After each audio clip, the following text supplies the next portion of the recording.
না আমাদের দায়িত্ব এটা না বলেন, এটা আপনারা দেশবাসী, আপনাদের সবারই দায়িত্ব।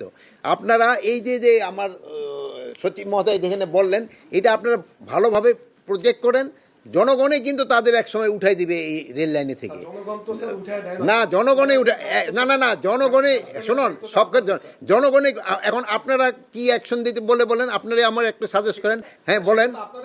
না আপনিই বলেন। না আপনিও আপনিও বলতে পারেন। শুনেন, এটা আপনিও বলতে পারেন। জনগণ শুনেন, আপনারা কিন্তু শুনেন, এই আইন শৃঙ্খলা না, এরা তো লোকজনকে অতিষ্ঠ করে ফেলতেছে, লোকজনকে কিন্তু একেবারে অতিষ্ঠ করে ফেলতেছে। তারা কিন্তু দিনের পরে দিনে কিন্তু তাদের এই দাবি দাওয়া কিন্তু বেড়ে চলছে। আর এটার কথা শেষ করতে দেন, এটার পিছনে কারা জড়িত আছে এটাও কিন্তু আপনারা জানেন, কিন্তু এইটাও কিন্তু আপনারা প্রকাশ করেন না। সব কিছু আপনারা ডিটেইল জানেন, কারা কারা এইটা আমি কেন বলবো? আপনারা জানেন না? আপনারা যেটা জানেন এইটা কেন আমি বলবো? না আপনি না আপনি যেটা বলবেন এটাও মিডিয়া যাবে। শোনেন, কথা শেষ করতে দেন। না আপনি কথা বললেন না মাঝখানে, আমার কথা শেষ করতে দেন।